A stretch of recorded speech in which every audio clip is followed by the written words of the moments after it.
All right, welcome to the Bryce Eddy Show. So today my guest is Jonathan Lines, and we're going to talk the Arizona border, or borders in general, I think, and kind of what's happening now. Jonathan, how are you? I'm doing great. Thanks for having me. I'm excited to be here. Yeah, no, thank you. And so you're a current Yuma County supervisor, and Yes, so sir. you're super familiar because that's kind of ground zero for one of the entry points. I was down there taking a little bit of a tour at the behest of some of the sheriffs down there, working originally with Sheriff Lamb, and we did a documentary called Border Battles, and I was amazed because we were down there on that border where the reservation meets, which is a point where they just strolled over, Yes, and sir. it was wild, and we could see and we could observe the coyotes watching us. I mean, it was kind of a bizarre world to be in, and if people don't understand what's going on down there or don't see it firsthand, sometimes they don't grasp what had gone on over the last several years. And again, you're right in the middle of it, so I'm excited to hear about it and hear some of those stories. So, we essentially have two borders. We've got a southern border and then we've got a western border. And with that brings three different cartels. So, on our western border, which is Baja California, we don't necessarily have that many problems as far as the cartel interacting with the people there on the border. We've had a couple of interactions where BORTAC has intercepted individual members of the cartel, probably low level thugs who were trying to kidnap people back into Mexico, maybe who had not paid for their crossing, and they were quickly dispatched by BORTAC directly on the border. And then we have a bigger challenge or a greater challenge on our southern border with the cartels in Sonora. And then the wars between those two cartels, so many murders and assassinations 22 to 25 miles from here, where those warring factions have killed over 500 people in the last 4 years. It's improved, but it was so bad that even the Mexican government finally had had enough, and they removed all of the local policing agencies, the state and the local, and replaced them with the Northern Army. And so they were occupying the city of San Luis Rio, Colorado, and areas around Mexicali and up into the mountains just because it was that bad for the Mexican citizens. And they were all vying for control of this multi-million-dollar smuggling industry of individuals, of humans, and of narcotics coming across the border. And then, everything else that comes with that, that comes in from China. So it's been a little bit of a ride, and it's been interesting to meet people who want to come and see for themselves. I helped RFK understand. I spent 3 days with him here, but I've had multiple state, local, and federal officials who wanted to understand the border firsthand come to Yuma to see for themselves. Even spent some time with Mayorkas and a few Democrat senators who tried to do the right thing. Mayorkas actually helped us close up seven of the nine gaps that we had on the western side. It took him about 2 years to do what Trump would do in about a month, but we were able to secure an area where people had put our produce at risk.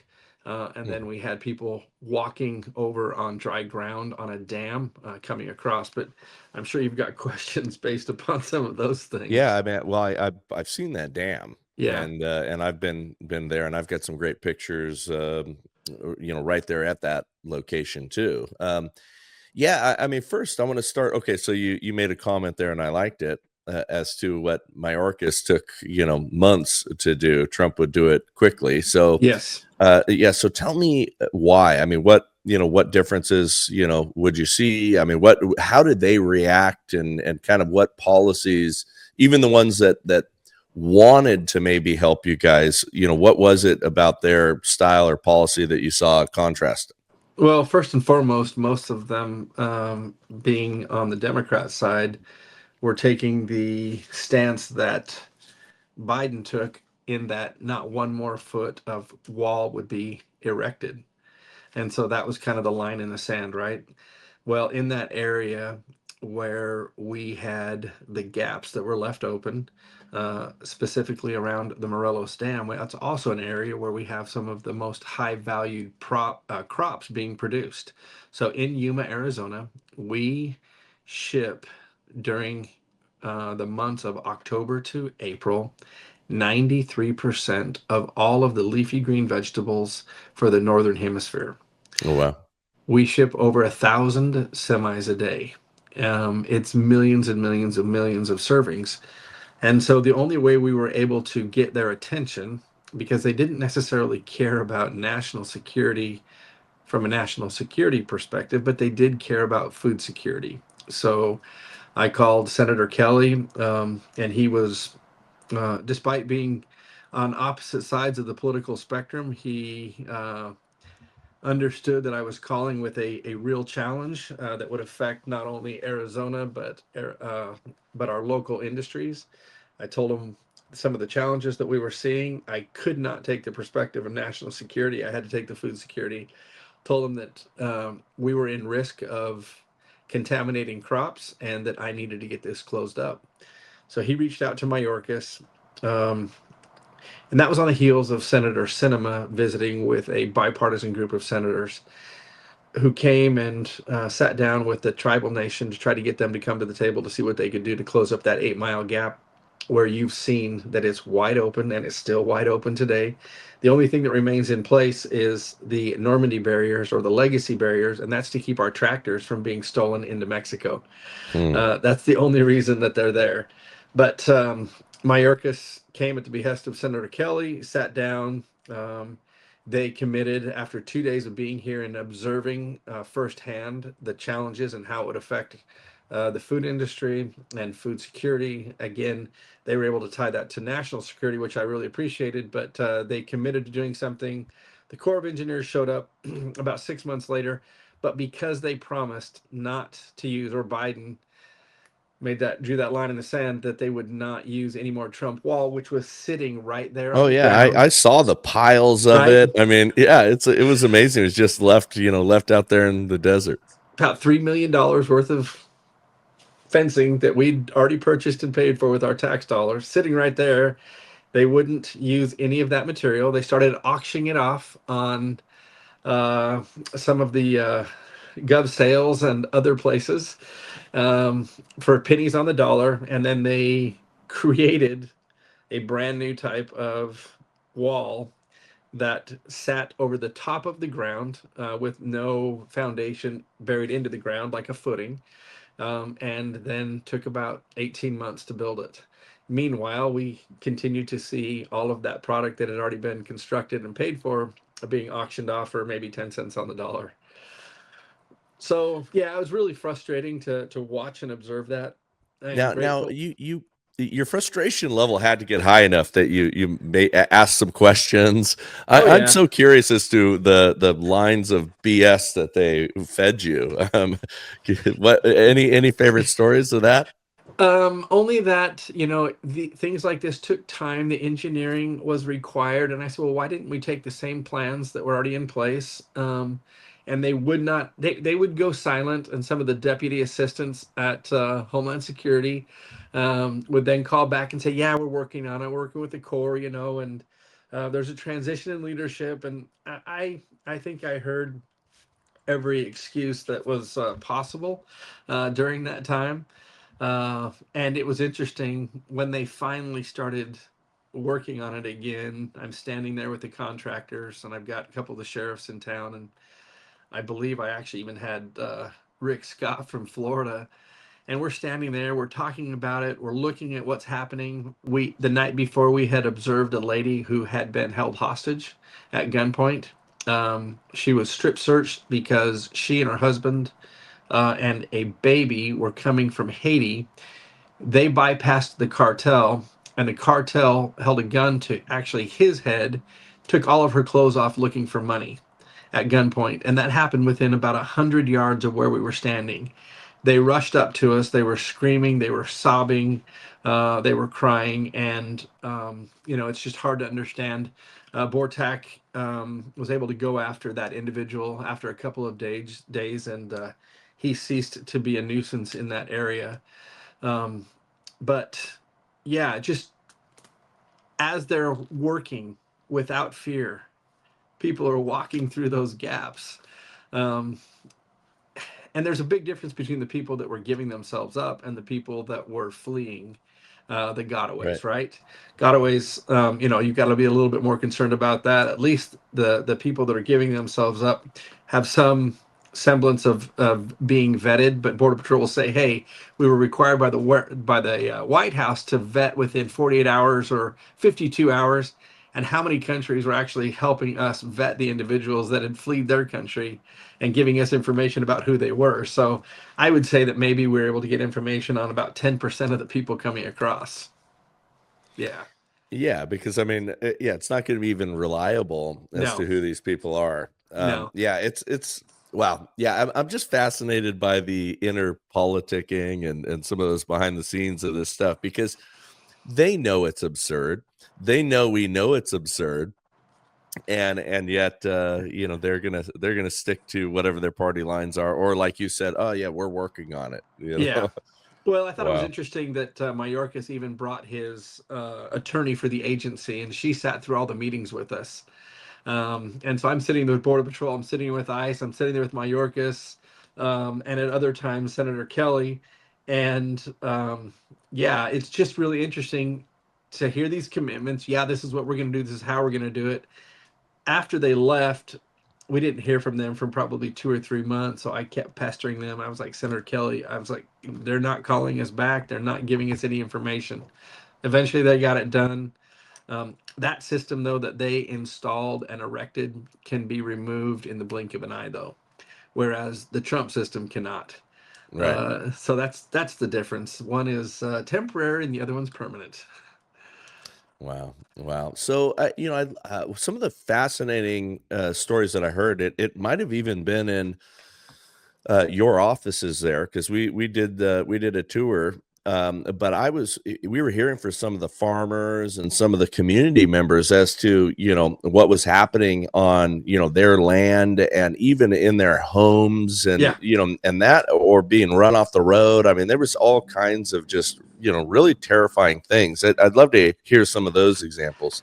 So we've got a couple of families who live within 100 yards of the border, and one of them has been there for 100 years. And we've never really had any of these challenges. But my buddy that I went to high school with, he removed his parents from their family farm, which is 100 yards from the border, and sent them to live somewhere else for almost 2 years because people were walking into their homes. There's a dentist who lives right there on the Levee Road, right by the dam, and he hired his own personal security, not because Border Patrol and other law enforcement wouldn't do anything. When you're trying to contain or funnel or manage up to 2,000 people a day, it's impossible Yeah. to be able to provide oversight and overwatch for the individuals that are there on the border. So he hired his own personal security firm to come in there and sat at all four corners of his property. It probably cost him a pretty penny for almost 4 months. Wow. Um, we had groups coming over.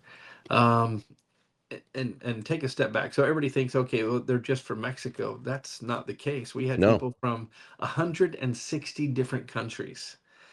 We had people from 17 special interest countries, and special interest countries are defined as those nation states who are our enemies, who want to do us harm.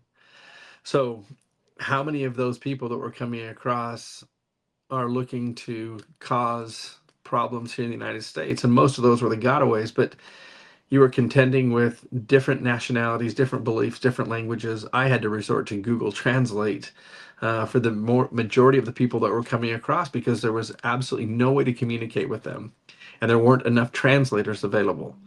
And just to ask them simple questions, it was hard to contain the people and to get them to remain on the border.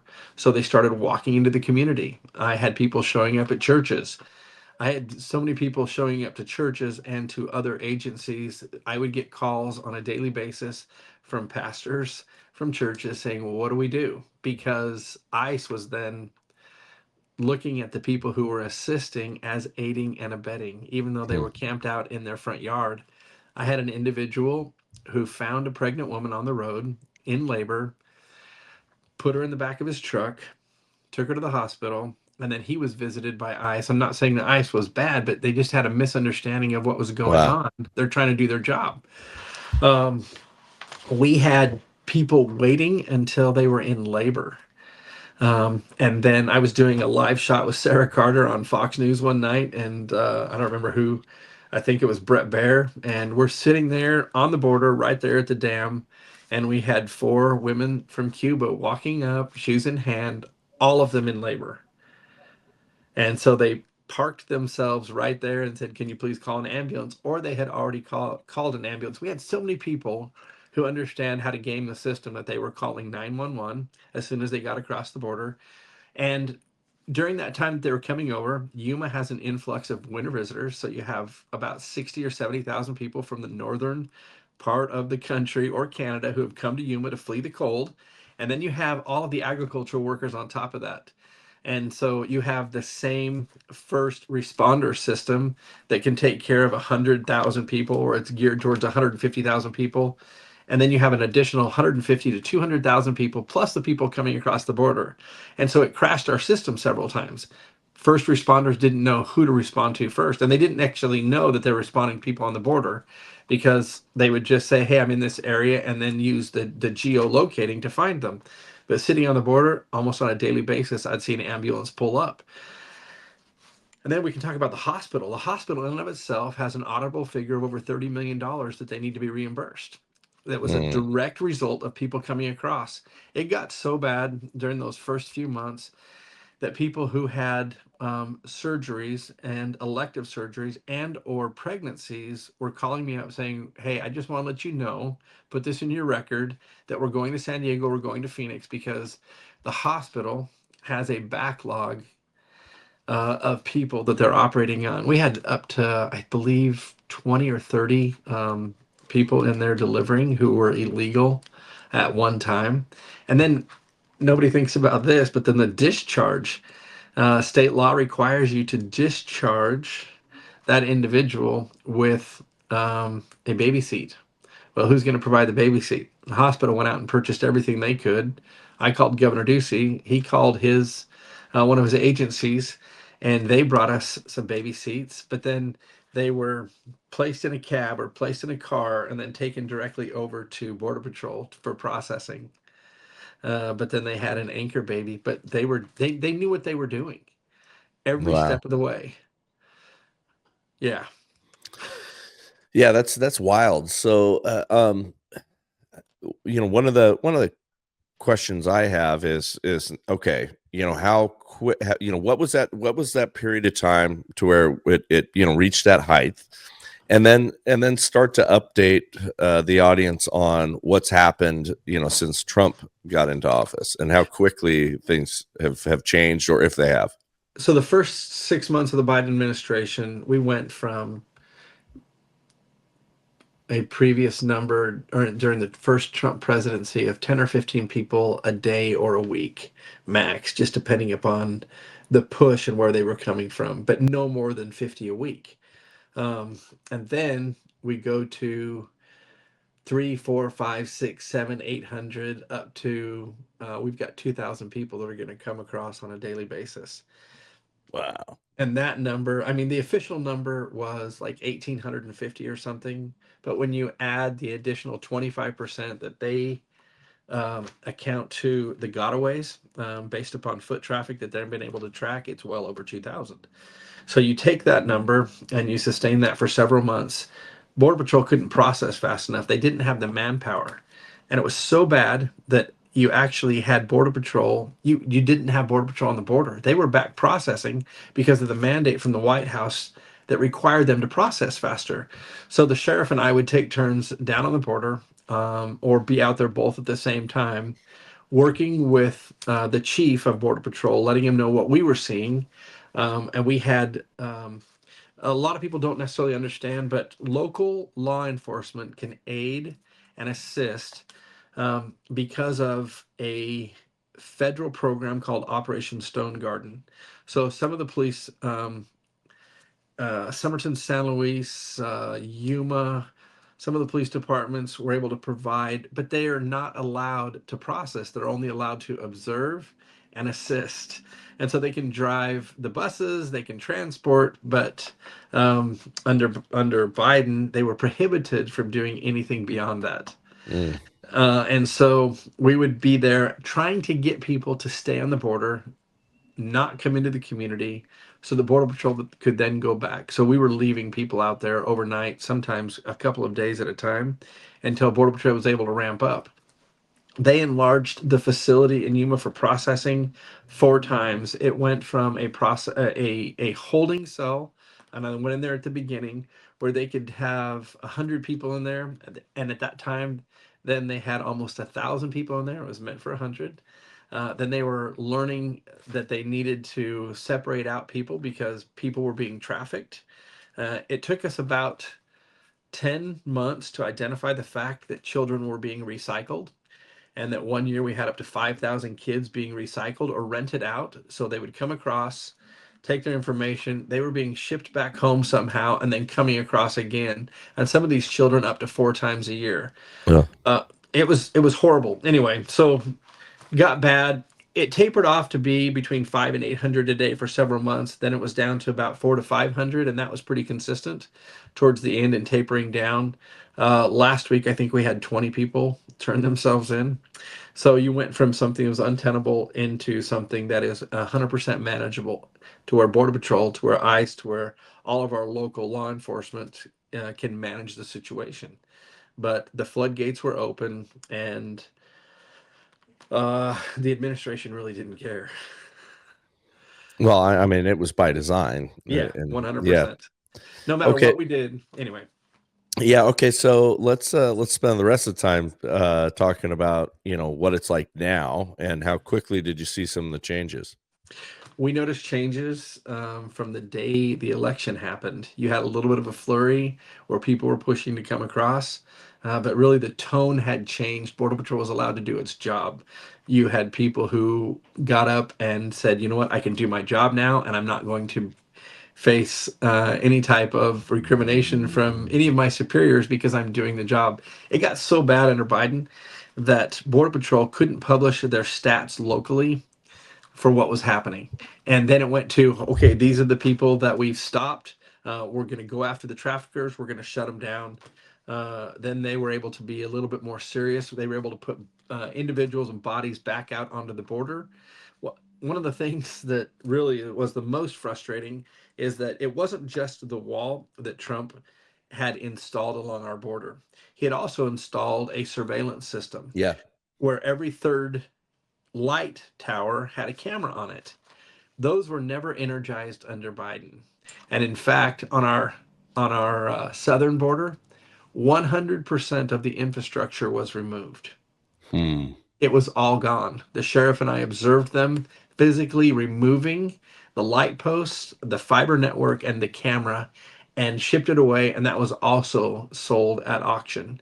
So it was by design, it was more nefarious than that, where I believe that there were people who were aiding and abetting from the top, helping people and facilitating them coming across the border. It's a completely different story now. I go to sleep at night. My parents live 2.5 miles from the Morelos Dam.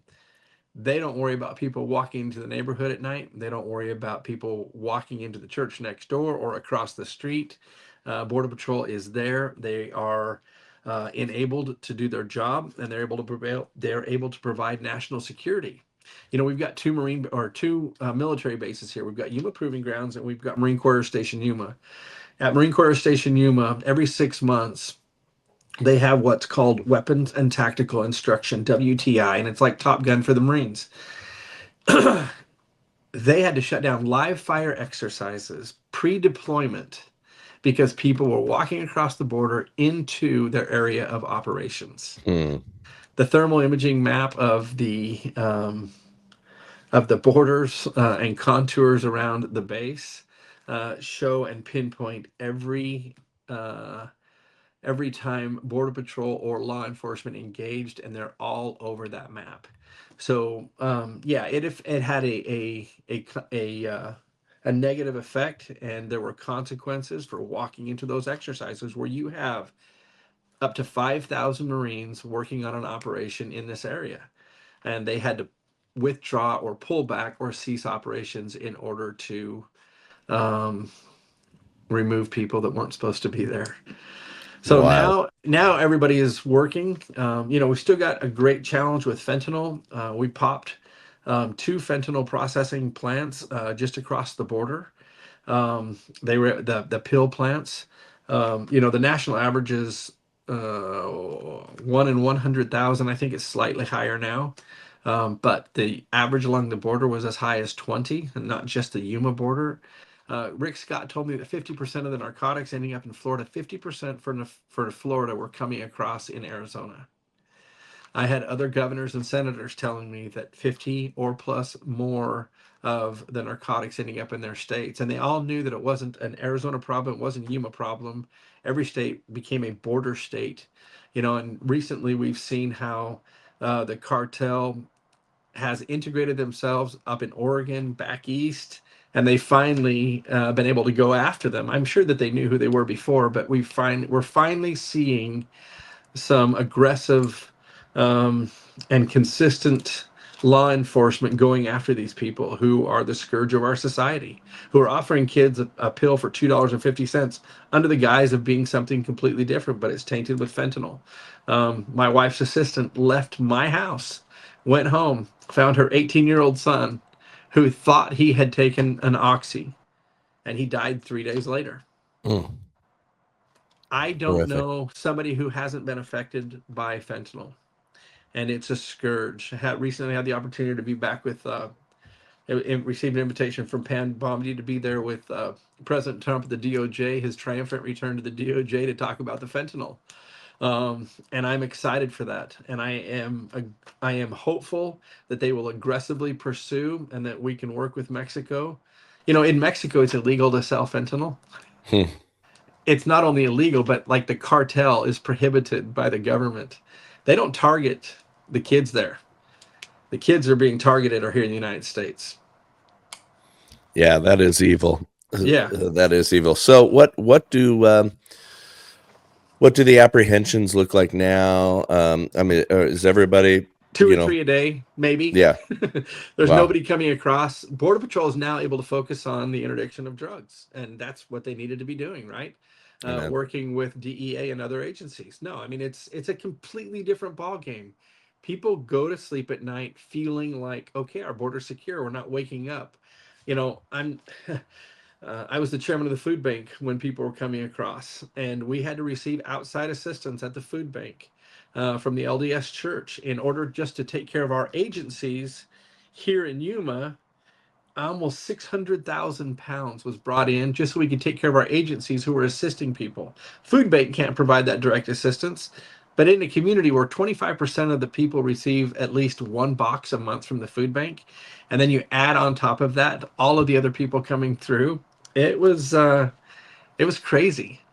Um, it was I never would have imagined that we would have experienced something like that. And then at Amberley's place, our which is a family crisis center, our youngest victim came across, um, and he reported to Border Patrol that he had been raped. He was 10 years old. Mhm. And then you have areas of jurisdiction where you can't go back and find out where it happened or who did it. It's impossible to prosecute. So you collect the evidence and then you sit on it. Some of the stuff we're able to turn over to Mexico because we have a memorandum of understanding with them. They will collect the data and they will prosecute. But we don't have any of those types of arrangements with any other countries. You do what you can to take care of the victims, but we saw victims all the time. Wow, wow, And that's it's a wild. completely different situation now. It's It's amazing what a little bit of willpower will get you, right? A resolve to do the right thing to protect the citizens of the United States. Yeah, amen, amen. Well, it's so exciting to hear that and to hear the updates, especially having seen it firsthand myself. I mean, it was just so shocking as to what was happening, and yeah, I'm glad to hear how quickly it's turned around. How do Immediately. we? Yeah, yeah. How do we follow you? How do we support your efforts? How do we get the word out on this stuff? And how do On we end Instagram, fentanyl? I'm at JW Lines, and if you want to help the people that really need the help the most, it's the Yuma Community Food Bank or Amberley's Place. Amberley's Place was funded by the Victims of Crime Advocates, and that's a federal, so it's non-tax dollars. It's fines and levies that are collected in order to help victims of crime. And guess what? During COVID, nobody was being prosecuted. Mhm. And so that fund has dried up, and we're looking for a permanent solution. That's something that I've asked Pam and others to focus on and help us to get a real resolution, especially with our administration and their resolve to fix things and to fix things permanently. All But right. So I'm at for JW Lines on Instagram. But yeah, and also the Border Security Alliance that I'm the chairman of. Working with state, local, and federal in order to ensure that we are all focused on providing a safer community and that we have national security. Awesome, awesome. Well, now, how do you spell Amberley's Place, and do they have a website? How can you They direct do. our people there? Amberley's Place is AMBERYL apostrophe S Place. And then the Yuma Community Food Bank, Amberley's Place, is named after a victim of crime, and that is a cold case file that we have not been able to resolve over 30 years ago. Wow. But we handle over 3,000 victims of crime on a yearly basis. And we do that all locally with all of the state, local, and federal agencies participating in that. And then the Yuma Community Food Bank. All right. Amen. Well, hey, thank you for coming on. Really Thank you, appreciate Bryce. you. And to God be the glory. And we Amen. are out. Thank you. Hey, thank you for watching or listening to this show. If you are someone who listens to us on the podcast apps, please go to our Rumble channel. Even if you're not going to watch us there, we'd appreciate you hitting subscribe. We want to boost those numbers up and make sure that that channel continues to grow. But again, thank you so much for listening to us.